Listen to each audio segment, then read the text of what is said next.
Hey, everybody, it is Tuesday morning. It's 8 o'clock, and that means it's time for Trash Talk. Here we are. Yeah, we're here. We're here. We're here. The subject is, does crime pay? Yeah. Yeah, I think crime does pay.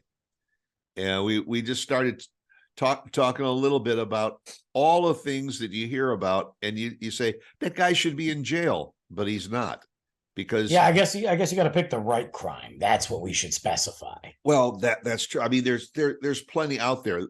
I mean, I guess one of my favorites is when you read about a drug lord or Yeah. something that they finally caught and they indict him and they try him and they convict him and he gets like 5 years in prison and $1 million fine.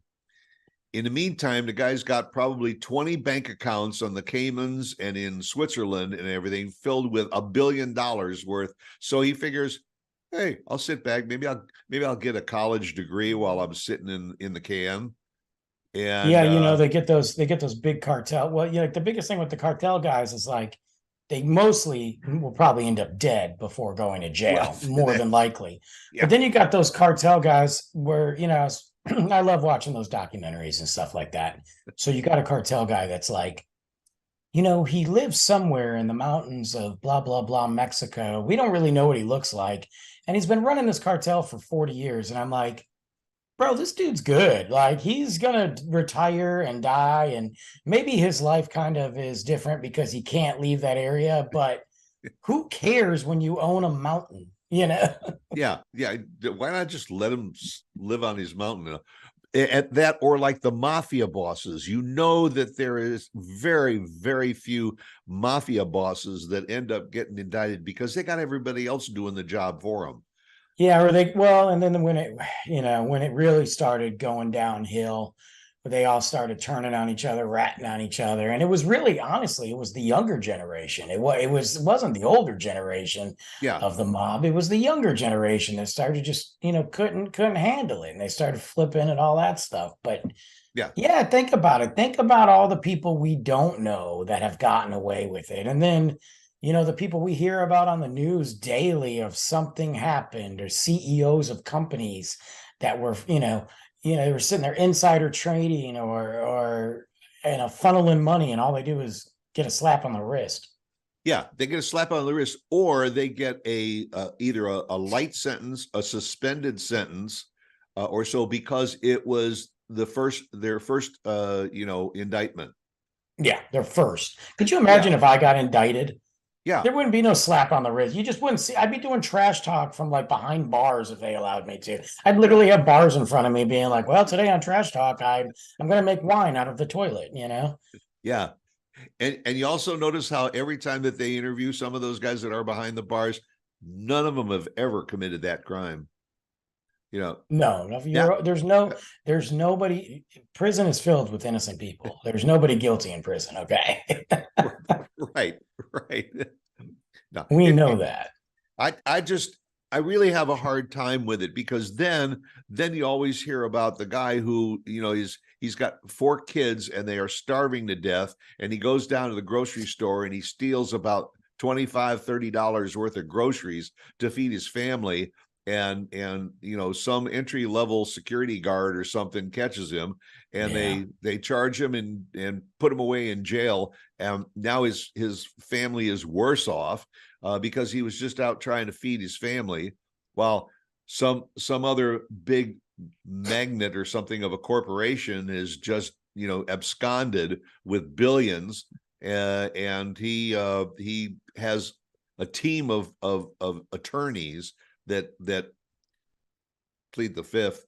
Uh, and they get off.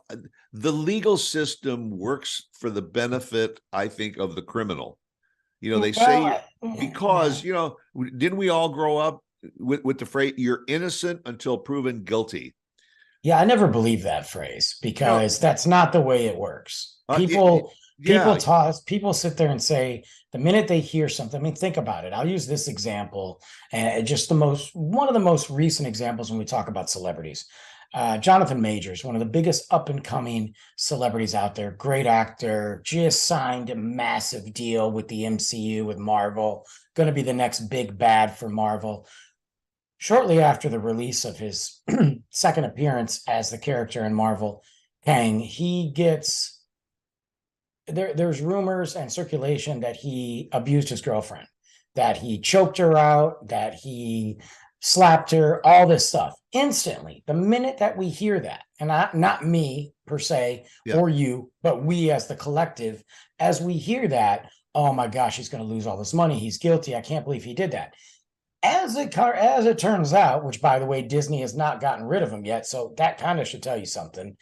As it turns out, there's footage of her going to the club, partying afterwards, that she allegedly got choked. There's a driver that was there that said she started hitting him and he walked away. There's all these things, but yet that little blip that happened before all that came out, how many people found him guilty before anything else even happened? Yeah. Well, I mean, this goes on almost on a daily or a weekly basis, where somebody is charged. Yeah. There are times that they show the scene of a guy who has just, bludgeoned 6 people to death in a house. There's the bodies are everywhere, the blood is everywhere, and he's sitting on the ground in the middle of it with the knife in his hand, and then he goes into court and pleads not guilty. Right. Or my favorite is when the stupid press comes out there and is like, the alleged assailant, and I'm like, alleged? Like, you literally have a video of this scumbag running around doing this stuff, and you're throwing alleged. They did that with 9/11. I'll never forget it. Right. The alleged terrorist. I'm like, bro, alleged? Can we stop? Okay. I can understand alleged before we had video cameras and cell phones to document everything instantly as it's happening. But, all of that instant, commentary and instant documentation. I mean, that kind of trumps I hate to use that word, but it kind of does trump the word alleged. Right. Or when they've literally got the guy in the background going, I did it. And they're like, the alleged assailant. I'm like, did you guys hear? No? Okay. Right. It's crazy though. It's wild how that happens. But I mean, it just, the system works for the benefit of the perpetrator. I mean, in the cases of there's been some cases, and I don't even want to mention the specifics because it's not fair to the families and not fair to the guy that committed the crime. But one of the school things, the guy was sent away to prison to serve consecutive term, death sentences. He's gonna live his life with no chance of parole the rest of his life, and he's a fairly young guy, but consecutive for each one of the murders that he committed. And the families have to live with the fact that this guy is still getting his 3 meals a day. He's probably watching a widescreen TV. He'll get a couple of degrees while he's in prison. He'll write a book. They'll do a movie. And they'll do all this stuff while he committed the crime, and it's because they don't honor the death penalty in that state, or so. I mean, I understand. I get what you're saying, and I think in some instances that happens, but I think in certain instances that's not the case. Yeah, he gets to live the rest of his life in prison, and that sucks that he's alive. Also, it sucks because that brings up the whole debate of death penalty, and that's a different topic, and maybe for another show, actually. But the thing is, he's not going to have a good life in there. Most prisoners, there is a code, and that particular individual shot up a school, which kids were unalived. He's not going to do well in prison. They're probably going to keep prisoners don't like that stuff. You don't hurt kids in prison unless you're one of those guys, and they don't make it. So he's probably going to, honestly, him being alive in prison is probably a better punishment than him just getting the chair or lethal injection because of the torture he's about to go through, Well, in my yeah, opinion. yeah. And within a year or so, every once in a while, you'll get breaking news that he committed suicide. Yeah, look what happened. Yeah, committed suicide. Look what happened to Jeffrey Dahmer. They took care of him in prison. Yeah, yeah. You know. And I always think, I don't know whether you remember Richard Speck Mm-hmm. in Chicago, who killed those nurses and everything. Yeah. The guy goes to prison and he ends up becoming every prisoner's plaything. Well, that The doesn't sound like a good time. the guy, I mean, Yeah, yeah. Just Google him, guys. Google him. yeah, it's not a pretty story, and they ended up making a movie out of that too. Yeah, of course, of course. So there's always that aspect of it, but it just bugs me. And I mean, I don't know whether those that are watching or listening saying, forget about it. Even members of Congress.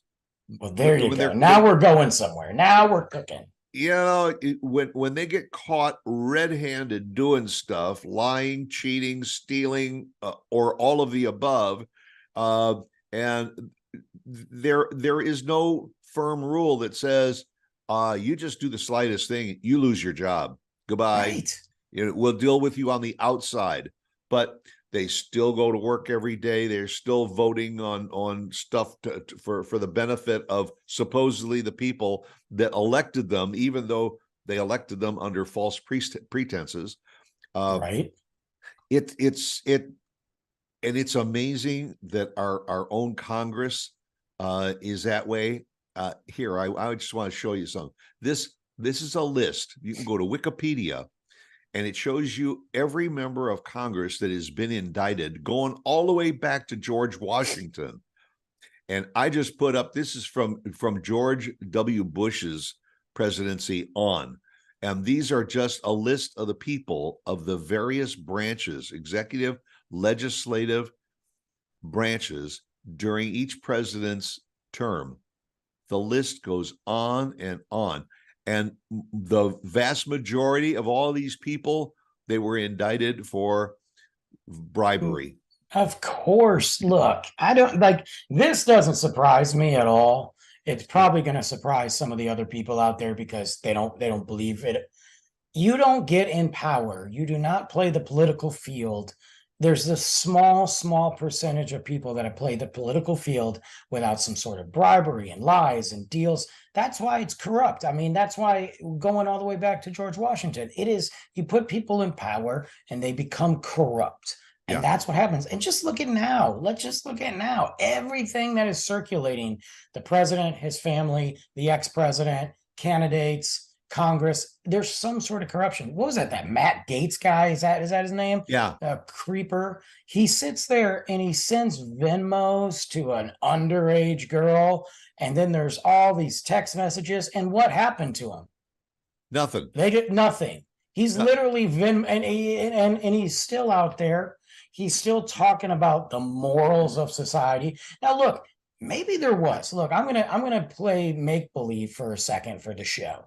Maybe there was a reason he Venmo'd a underage girl in turn. Maybe, but if that's the case, then wouldn't you want to do everything in your power to prove why you did it, to come out and be open? No, right. Instead, you're just walking around looking creepy, continuing to have this follow you. I mean, we already know Trump, so whatever. We already know the potential stuff with Biden. And I'm sorry, this is not a bash at Biden just because I don't like him. Look, you don't stay in office that long without doing something corrupt. He's done something corrupt. Let's be real, guys. Come on. You know, it's every president. But what about the other guy out there who's just getting money laundering? I can't remember his name because it's too early in the morning. Yeah, well, and I also think back of what Matt Gaetz is saying. Hey, I didn't do it. It's a witch hunt. That's the favorite. That's the word of the witch hunt. Everything is a witch hunt.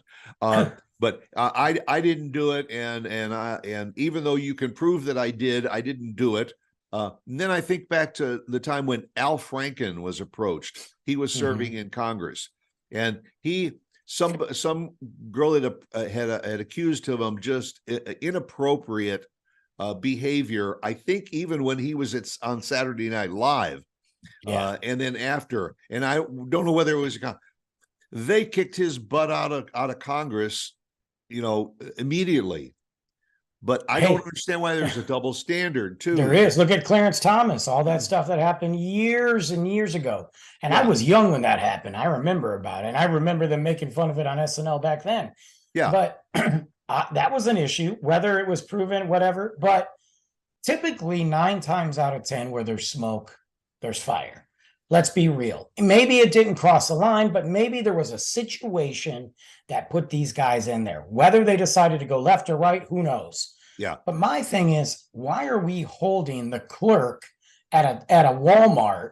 Well, they don't have any clerks there, but the clerk at a barista, a barista at a coffee shop to a higher standard than we are holding the people that are allegedly running this country.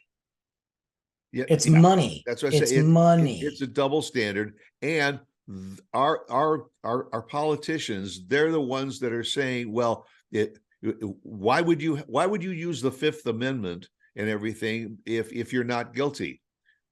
Just testify that you're not guilty on what grounds and all. And then all of a sudden they get indicted, and now they don't believe to just not use the Fifth Amendment because they're all using the Fifth Amendment. Yeah, it's a joke. And what is the Fifth Amendment? I'm not going to answer the question because it might incriminate me. Well, yeah, because if you do answer the question, it probably will incriminate you because you're going to go on record. You're either going to go on record with saying something, or you're going to lie. And if it comes out, you're even more screwed. Yeah. You know what I mean? Like, I call it the Dennis Rodman theory. So I like Dennis Rodman back in the day as a player. He was one of the bad. I love how dirty. I love everything about him. The original badass. Yeah, I mean, I just love him. But he was married or dating, I can't remember, Carmen Electra. And I remember reading her book. I have no idea how I got Carmen Electra's book because she was great to look at, but I had zero desire to read about it, but I read it. And she talks about her time with Dennis Rodman. And she remembers walking home one day or coming inside the house or the apartment, condo, whatever. And Dennis Rodman was in bed with another woman. Shocker, right? And she was like, "What are you doing?" And he looked at her and said, "What are you talking about?" And he's like, "The girl next to you." And he looked and he goes, "I have no idea how she got here. I think she fell from the apartment above into the bed." That was a Dennis Rodman quote. So the Dennis Rodman theory is just deny it no matter what they have. If they have you on video, that's not you. That's somebody else. Yeah. Well, I mean, that's exactly the sports fan. We could do a whole show just about sports and how so many sports figures get into drugs, why they have to, because they're making all this money, but they get into drugs and all, and they get stopped at the airport for possession of something. I don't know how that got there. I know that's my bag. Yeah. But it's not mine. I didn't do it. But somebody must have put that in my bag. I did that. I was notorious for that years and years and years ago. Trust me. When I was driving, probably right around 16, give or take, and I remember my parents went into my car for something. They weren't snooping. I know they weren't. And I also didn't hide anything. I didn't care. I was like, whatever. Right. And my cigarettes were in the car. Carefree days. Yeah. I had my cigarettes in the car because I was smoking like an idiot. And my parents are like, "What are you doing? What, serious, Brandon? What, blah, blah, blah." And I'm like, "Those aren't mine. Those are my buddy Andy's." Yeah. My buddy Andy had the worst asthma in the world. He couldn't even go outside on certain days because he had to do a breathing treatment. This kid was like the boy in the bubble. And I remember going, "That's Andy's." My dad's like, "Really, Andy smoking?" I'm like, "Yeah, it's crazy, isn't it?" Yeah. That's what I say. That's what a good criminal will always, it's not me. It must have been somebody else that was in the room. Definitely. Somebody else that was in the car. Just do this. Just point. Just that way. I don't know what to tell you. Yeah. That 45 in my glove compartment. I don't know how that got there. That's not mine. No, I didn't steal those speakers from that warehouse. Well, Brandon, your car's full of Best Buy speakers. I don't know what you're talking about. Right. They fell off the truck. Yeah. you know, and when they ask you about that nice new pair of Nikes that you're wearing, you know, these, oh yeah, I bought these for money I got from my paper route. Yeah. I had I shouldn't. 200. I mean, yeah, $200 Nikes on your Right, dollar a right. week paper route. I shouldn't incriminate myself anymore, but I feel like the statute of limitations is over. Right. So I used to work somewhere. I'm not going to say where anyway. And there was a lot of trucks making deliveries. And this wasn't like a store or anything like that. This would be just say a warehouse. And my family owned this warehouse. And anyway, so we get trucks, and there's damages, obviously. So we all know how this works, shrink, whatever. Right. But sometimes things might need to be damaged or fall off the truck. So, and I remember driving home one day, and I had my entire back seat, my passenger seat, and my trunk full of the large packs of Dasani water to the ceiling, like to the roof. And I got pulled over. Because I was probably doing something stupid, like not like no turn signal or no seatbelt, something dumb. You couldn't see out your rearview mirror. I couldn't see out my window. I probably cut the guy off. And luckily I was in Detroit, and a lot of the cops in Detroit were just whatever at the time. So he pulled me over, our license, registration, blah, blah, blah, Brandon, whatever. And he looks in the back and he goes, "Are you going somewhere?" And I'm like, "Yeah, going home." And he's like, "You got a lot of water." I go, "Yeah, I buy it from my neighbors and my grandma because they're old." And I just drove, and I literally just took away. I mean, not that he could prove like, "Hey, you stole this," but he just kind of looked at me and was like, "Whatever." And I drove away, and I'm like, "What?" So because I felt bad, I ended up going to my grandma and papa's house and giving them some of the water. But I deny. Hey, I don't know what happened. I don't know what you're talking about. I'm awful. I'm done. I'm on my way down to this shelter to provide some water for all the people that are in the shelter. That's what I should have said. I'm in Detroit. I'm gonna. After the fact, you say, "I should have used that story." What I said, I'm taking it to my grandmother. I remember the police officer's face, like, yeah. And he was probably like, "You know what? It's water. It's not drugs. It's not guns. It's not dead bodies. It's water." I'm surprised you didn't say, "Let's take a few of those cases out to see what's under them." I'm surprised he did. I would have told him no. I'd be like, "No, you're not going to my car." But officer, could I interest you in a case of this house? I know I should have just said, "Hey, you want one?" Yeah. He's a cop from Detroit. He probably would have took it and left, Yeah. But no, I'll pass on the water. But hey, listen, the next time you make a beer run. I know. If you get anything, I got a lot of stories about this warehouse. I'm going to stop though. I might save it for a podcast. Yeah. Otherwise, you may end up having to take the fifth. I know. I don't think they can prove anything. The warehouse is gone. But anyway, there you go. Well, there are some funny stories. Well, we may have to revisit this subject again because there's some good ones that we still need to unearth. All right, folks, go out and make it a good day. Come back and see us again next week, same time, same place, for another edition of Trash Talk.